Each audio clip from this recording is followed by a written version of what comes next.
Hello everyone. Welcome to the how to prepare your SaaS for real cyber threats.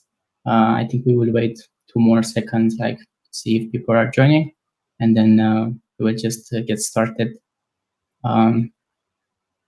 So today I have with me Vincent van Dijk, who is a cybersecurity consultant.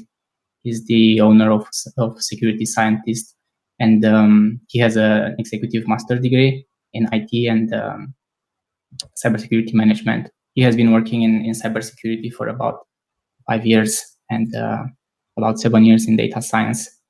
And his main focus is on practical research-based cybersecurity strategies.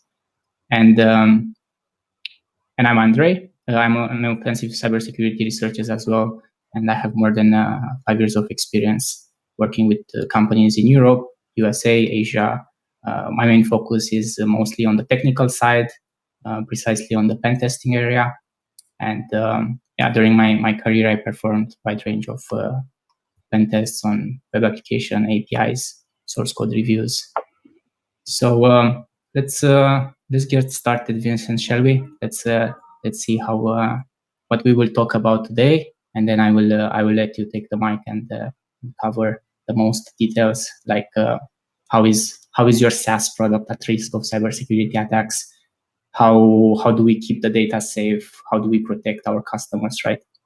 So today we propose a framework inspired from a software development technique, and we aim to answer all these questions and see how SaaS owners and companies can use it to stay more protected. So let's get started, Vincent. Let's hear what you have to say about this framework.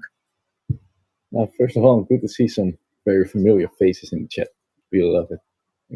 I think I saw Ilkals in the chat. He most likely recognizes this method. We used it together a while back. It's pretty cool. So today I will start off with a little introduction where we go into some of the concepts, some of the problems. Then I will go into the C4 framework, how it works, where it comes from. Then I will do a case study. This is where the cool shit happens. So we will demonstrate everything with the case study. That's where we have the examples. So don't care much about the rest. At least stay for the case study. That one's cool. And then we will do a Q&A. Andre will ask me some questions in between.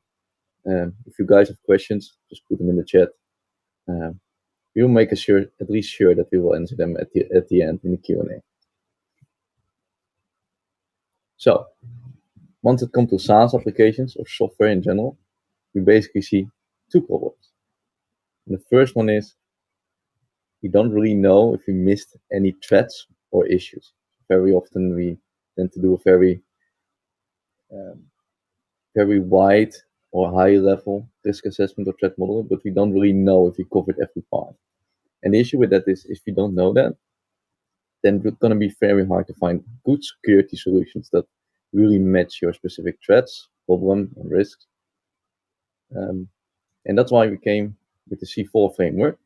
And it comes from software development. Like I have a background before data science, even I had a background in software development. And that's where I learned this method. And once I came into security, I figured out I could just as well use it for security as well, which provides really a framework to do it step by step and to make sure that you don't miss any threats or risks within your platform or your SaaS. So just before we get started, Vincent, and clarify a bit for the audience, who is this framework aimed at? Is it the CISO? Is it the architects? Is it the developers? Is this more of a high-level framework or more of a technical? How would you see it working in practice? Yeah, so this framework is really aimed at security people, but also architects. So it depends a little bit on what your organization, how it looks like, but generally speaking, it's meant for people that know the software and people that know security. And that combination works very well, and it's a team sport. So it's good to have one person in lead, so the project goes along, but you really need input from the business, from developers, from whoever is involved within the specific application. So it's more of a teamwork across different levels, like starting both with the CISO, architects, developer. We will see how we cover all this area, right?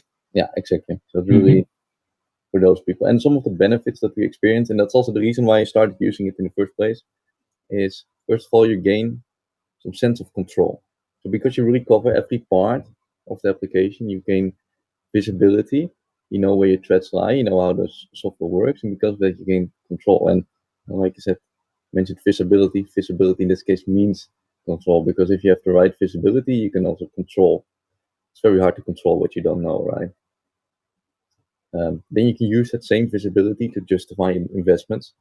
So if you find specific threats, you can find specific solutions and justify specific investments towards those threats. And also very interesting is you will find some stuff you don't know. So mainly shadow IT. Like there were quite some cases where we figured out that, like that one application or that third party that has been connected 3-4 years ago and everybody forgot about it. We will figure that one out. Exactly. And I see this a lot in the pen testing experience as well. Like people or organizations that don't even are aware of the things that they have. So you can say it's not possible to protect and secure something that you don't even know that you have. So first step of this framework is to discover everything that you have, right, and then try to protect it this way. Yeah, so what we will do is we'll take a layered approach, and that's how the C4 model works. So we see 3 layers, but it has 4 layers of the application. Where we first look at layer 1, which is like the context layer, like what does the application do? Who is the stakeholders? What do these stakeholders do with the application? Then we zoom in to the specific application and see, okay, what kind of, we call this the container layer, what kind of containers are within the application. For example, web applications, APIs, databases. We zoom in. So for example, you take the web application and you zoom in what components are included, email components, thread, login components, a server. And then you look at the code. And on each of these layers, we're going to figure out what are the threats of each part of the layer. And that is the core part of this, the C4 model, threat modeling, is you use this layered approach and you figure out how do the threats work and on each of the layers.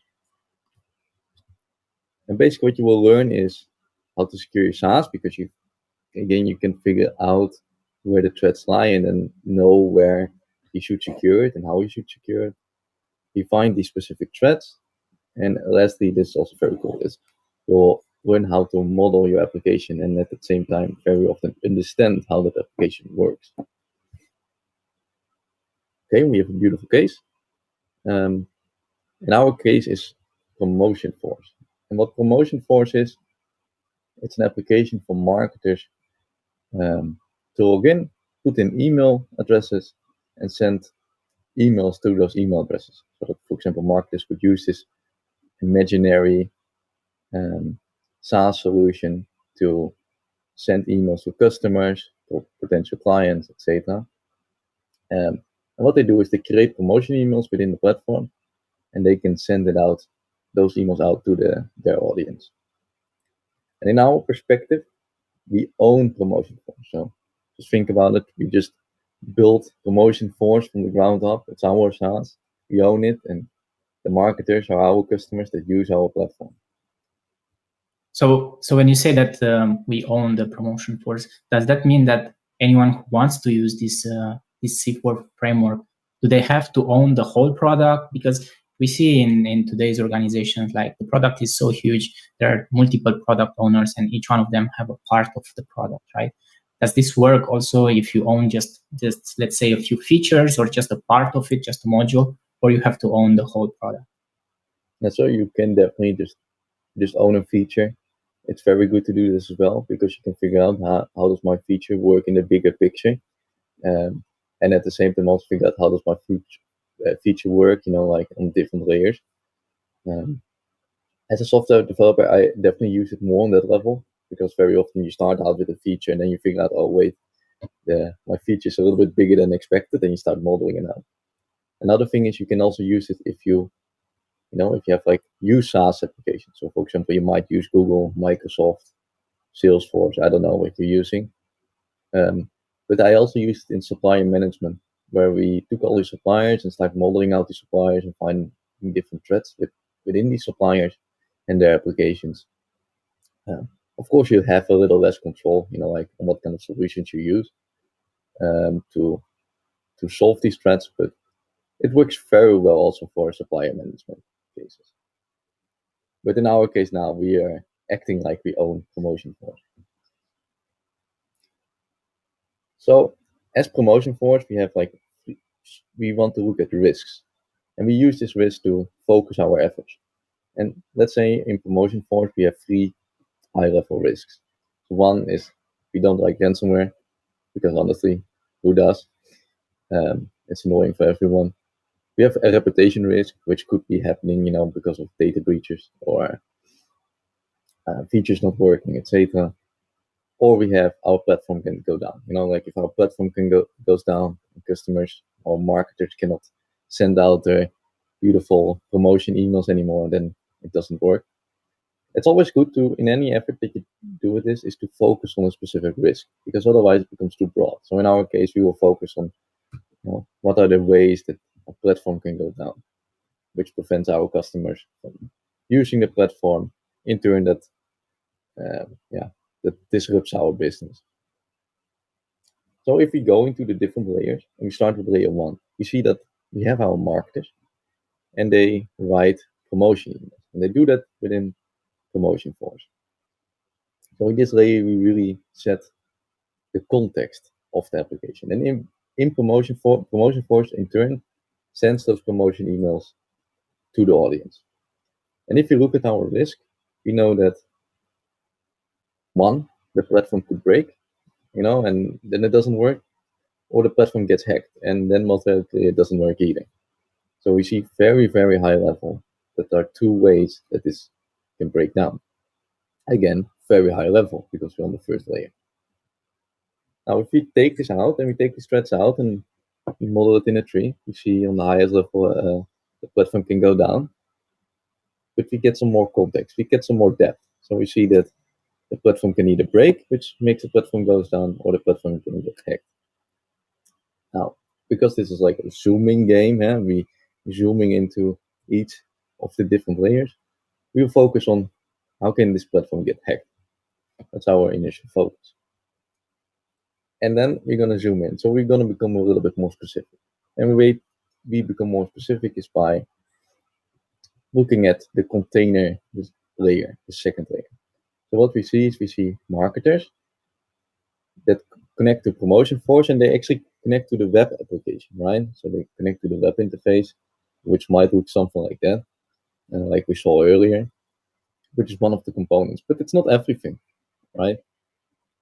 And this web application, they also send, through the web application, we can also send out emails to our audience. Okay, pretty cool, but there's more involved here.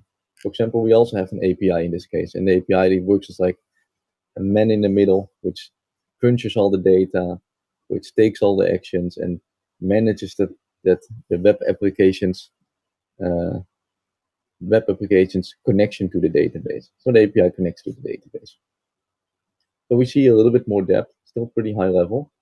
But what we do know is that this container can get hacked on multiple layers. Like you have the web application, which is publicly available, which can get hacked. The API, which is often also publicly available. Maybe you have some secrets in place, maybe not, but that can get hacked. And the database should definitely not be publicly available, but you never know.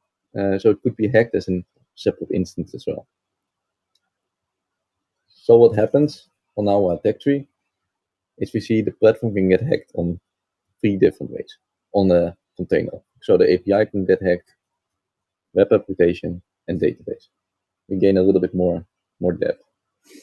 So now that we went on the second level, we can see that the Promotion Force is not just a black box. We can see that the Promotion Force is composed of different containers, like the web, the API, and the database. So the more we zoom in, the more components and threads we are able to find, right? Yeah, exactly. Mm-hmm. And in this case, we will work on the web application, and we can get some inspiration from different sources to figure out, hey, how can this go wrong? But first of all, what we need to do is understand, how does this web application work? So again, we zoom in, because like I said, it's a zooming game, and we figure out, okay, the web application still works with the API and the database. We know that, but it also has some kind of a logic component. So within the web application, this logic component deals with the data, makes sure it gets presented correctly. It does maybe some calculations. There's a dashboard component, which works with showing the user the buttons, the graphs, etc. And there's an email component which sends out the email. It's interesting because we see a little line on top, and what happens is actually the email component is not done completely by ourselves. We have an email provider, and the email provider sends out the actual emails instead of us, which is interesting. There's also cases I saw in real life where we figured out that some kind of component like an SMS or an email component, which we thought was built in, was actually outsourced, which was interesting to see. There's a login component in this case. Again, we see a line because we see that some of the login parts are managed by Google or Microsoft, which is separate, so it's external. In this case, the application has like an internal login, which stores the credentials in our own database, but it also connects with Microsoft and Google to provide authentication through those parties. And the marketers log in through the login component. And lastly, we have a server. So it needs to run on something, right? In this case, it's not a Docker container, we just run it on a good old server. And what we see is that we're gonna get now some specific risks. So for example, email provider can go down. If the email provider goes down, nothing works anymore. We cannot send out emails, we cannot send out, the whole application is just stuck.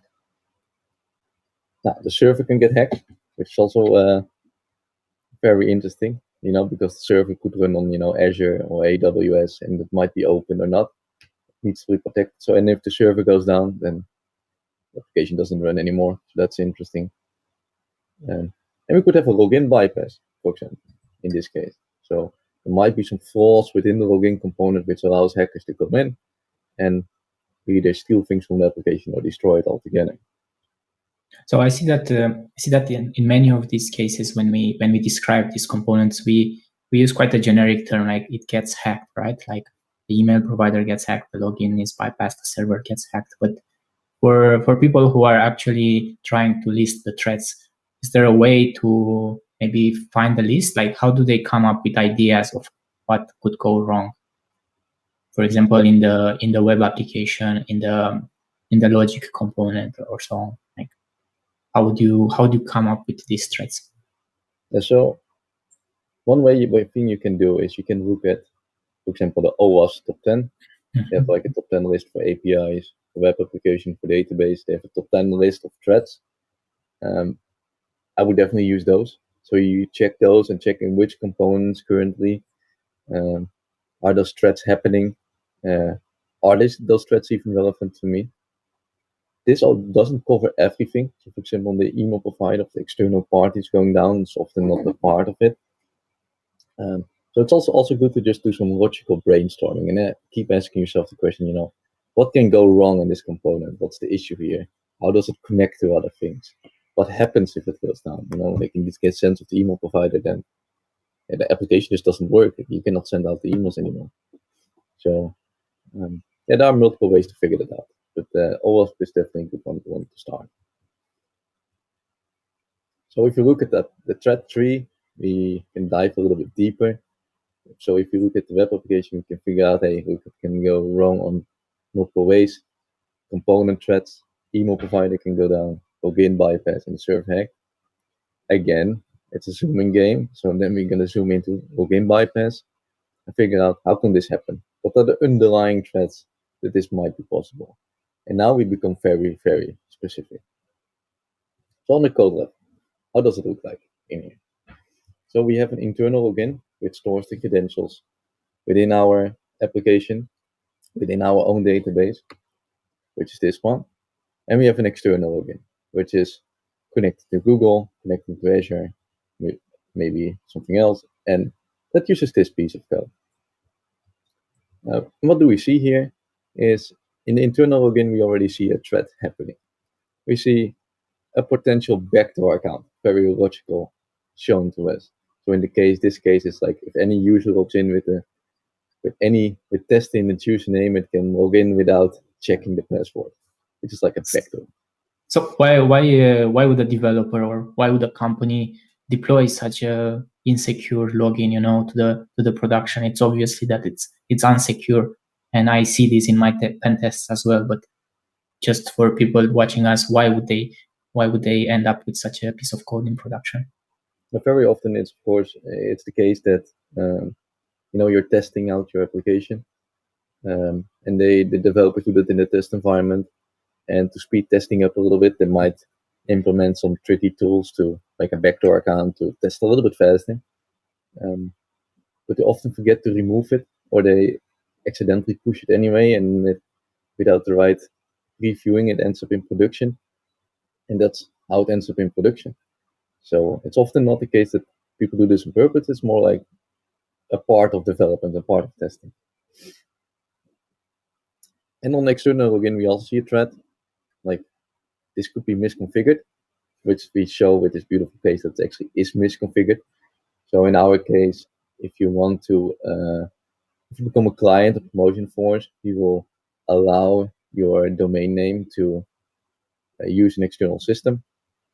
For example, my email is Vincent Security Scientist, and then we want to check, hey, Security Scientist is a customer, so if Security Scientist is in the email address, then it should be able to use the external login. But in this case, it allows us to, make an email address like securityscientist@gmail.com and then still log in. Yeah, exactly. And I have seen this in my previous pen test as well. As you said, you just have to identify that the client name that is used for the validation. And if the implementation is not properly done, and we often see that developers may rely too much on the external party to do all the validation for themselves, And then in cases like this, attackers can just register a Gmail account that contains the name of the company, and they may get automatically logged into the platform on behalf of that client. Yeah, exactly. So, and this could happen in multiple ways. Of course, it's a threat for misconfigured SSO, and it's just an example how it could be. But if we go back to our attack tree or threat tree, we start to get a very holistic picture of what starts happening here. So we figured out, hey, the SSO can be misconfigured, it could be backdoors. And we now have a very good line. We can now see also what the impact of those low-level threats is, like how it relates to logins, how it relates to the web application, how it relates to the platform, and alternatively the platform going down. And that really, if you do this for everything, you see it will be very broad, holistic, and you will definitely know that you almost never miss any components of your application because you do it so structurally. And I think one advantage, just to mention, like we started with the business risk in mind, right? What can go wrong to our business? And then we started to build this tree, keeping these things in mind, right? So all the threats that we end up with, and this threats tree are based on the business risk. They're not just any kind of threats, random threats that we just come up with from thin air, right? They're actually related with what are the risks of our business. Yeah, you basically break it down completely, and that's the power of this threat tree. And then you get something like this, like you find threats in each layer, and you do that with the focus on a business risk, and you're gonna break down how does it work, how can it happen, and the different layers provide structure to your threat modeling instead of you just figuring out threats, like very technical threats, like on a low level, maybe some threats on a high level. Instead, you gain structure, and that is the power of the threat modeling with C4. And what that helps do is after you do this, you kind of know which threats and issues you can identify almost all of them. So that's really cool because you have a way better sense of what you might have missed and what you might not have missed, because if you just didn't investigate a different component, then you kind of missed it. And that's really cool. So this one gets a nice check mark. And once you know that, and you know your specific threats and you can figure out which solutions fit well.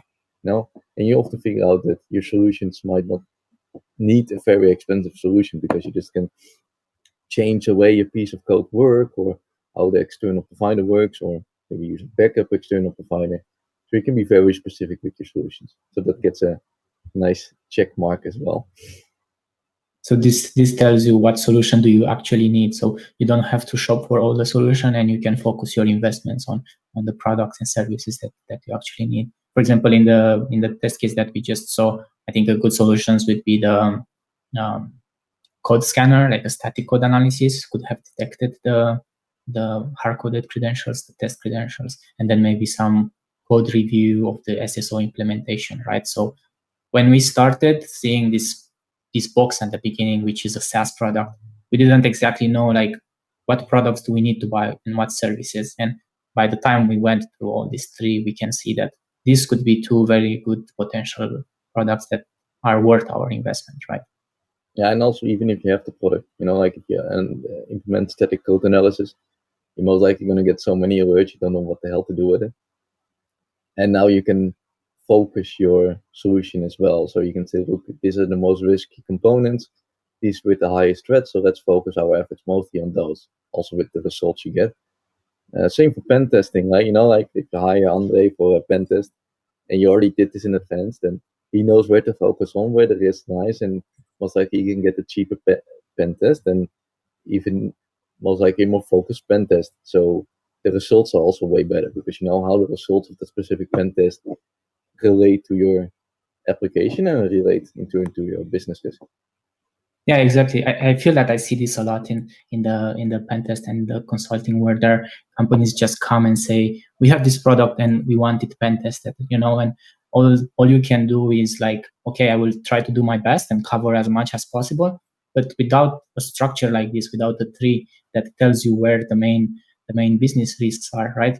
You cannot focus your efforts on what really matters for that company and for that product. So I think even for as a additional documentation for pen tester, it could be very, very useful to know where they should focus their efforts. Yeah. So then we already come to the Q&A. That was pretty fast. So just before we start the Q&A, I want to give a shout out that you can also book a free introductory meeting with us, like a 1 hour meeting, and I will drop the link in chat, so you can, maybe Vincent, can you drop it? I think I have an issue with my chat.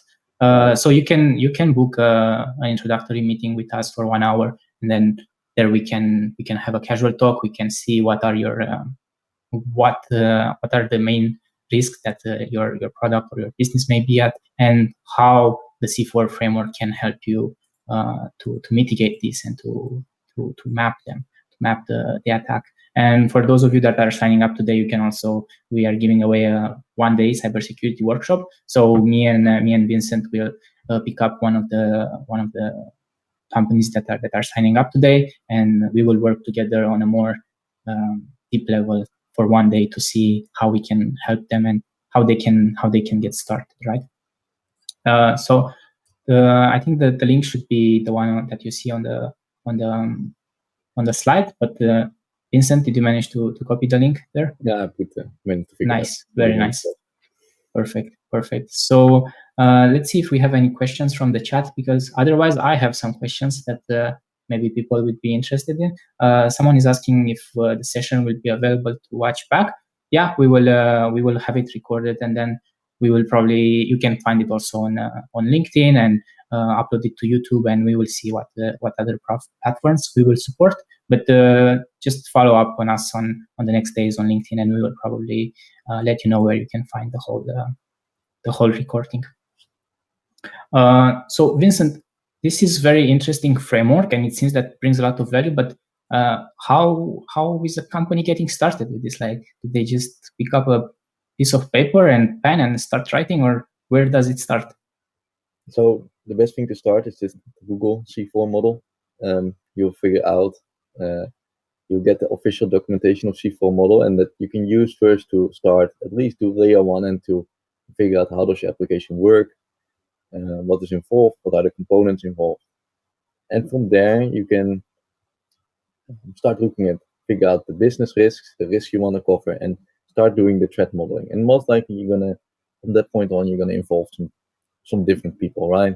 So you want to involve some people that know a little bit about the threats. You want to involve some technical people that may know a little bit more about the different layers. Definitely on layer 4, like code level, you definitely need some expertise.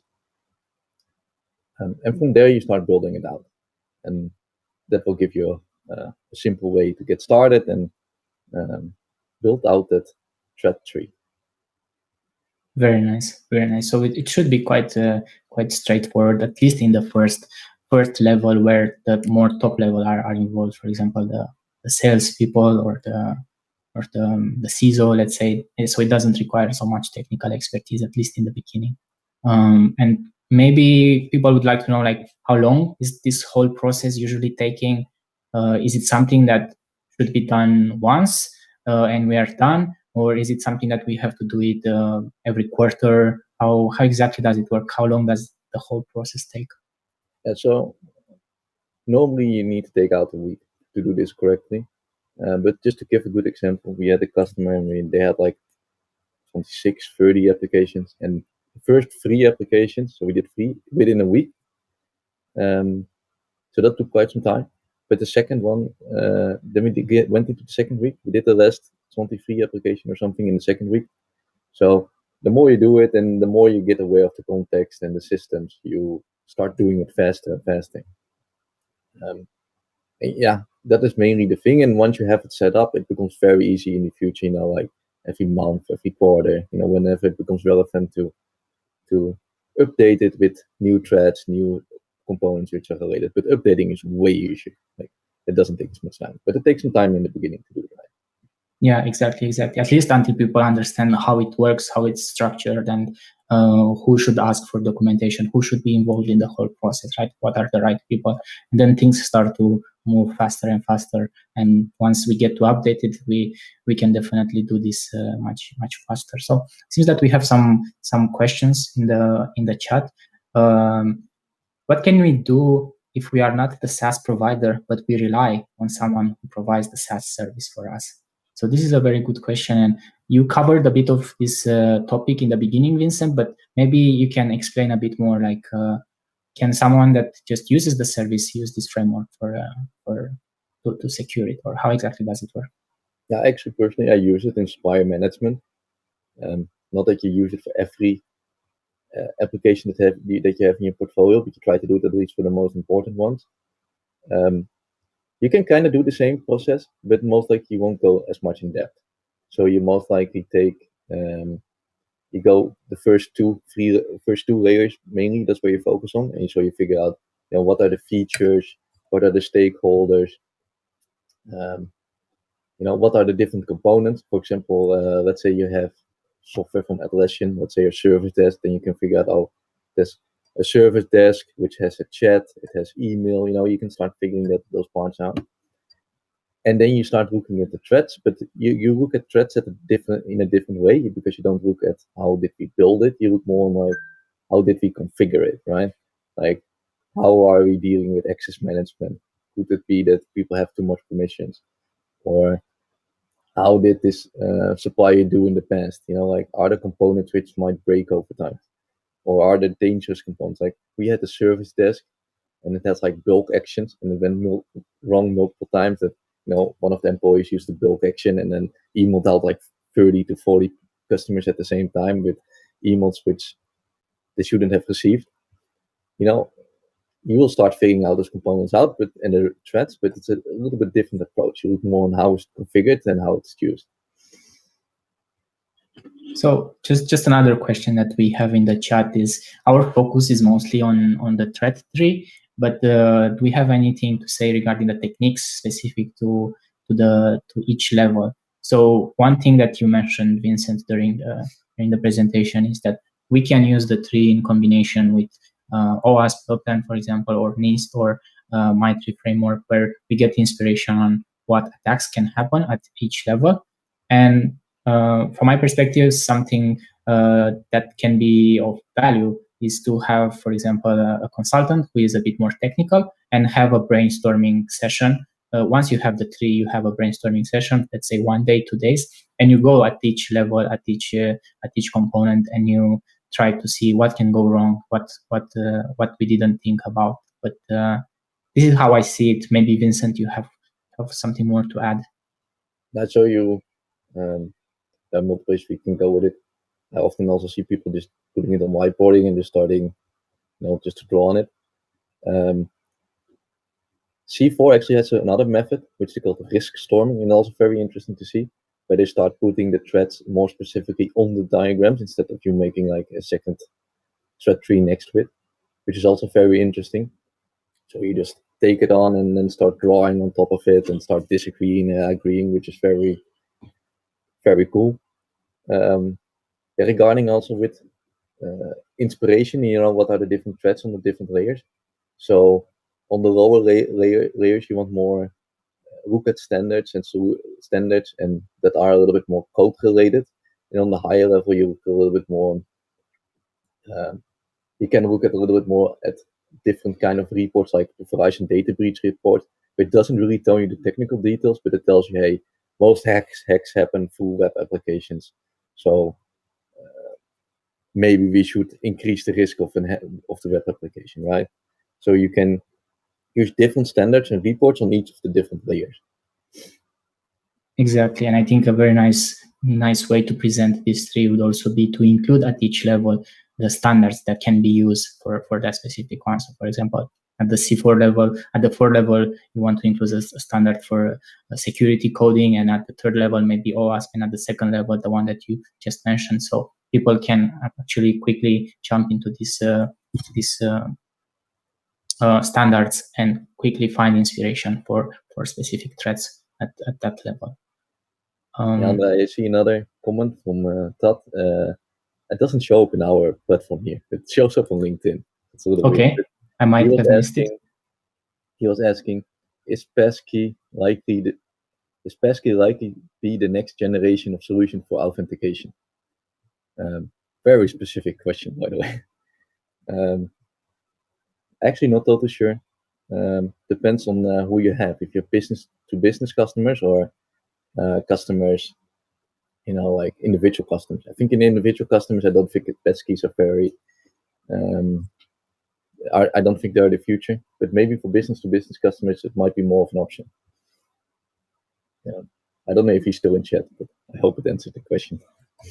We hope so. Otherwise, he can see it in the recording. I don't see more questions in the chat. I don't know if you see more that I might he also have missed. asked, which service do you guys provide together? Mm-hmm. So I focus more on the reviewing part, and Andre is more of pen testing. Kind of sums it up. So I look mostly at the threat modeling and reviewing, and Andre he's a real hardcore pen testing. And he's also good at threat modeling. I'm not pretty sure. So those are the two services that we provide. I'm more from a more consultancy review perspective, and he's more the guy who actually tests out the assumptions that you make at threat modeling level. Exactly. One last question, maybe that we didn't cover and people would be interested, is what happens when we are done with this tree? So we have drawn a very nice tree, right? We have all the threads. Now we take a screenshot and we add it to our documentation, or what happens to it? What are some post C4 actions that we can take? Yeah. So once you draw it, I think it's a very good case to start figuring out, which threads have the most impact and which one have the most likelihood. You want to have some risk score. A good one you can do is start calling out the different threads. So you take the tree, or if you put it in the C4 model itself, you take the threads, and you start calling them. Like, is this a high risk, a low risk, or medium risk? And make sure you look at reports, either internal or from, like I just mentioned, Verizon data breach report, and use that to make informed decisions on what is a high risk and low risk. But in its essence, stop calling the tree. That makes it really nice and fishy. Very nice, very nice. Just another question I see popping up in the chat. Do we work with MSP, and how much are we involved in Azure? Vincent, would you like to cover that one? Yeah, so I mean, we work with MSPs.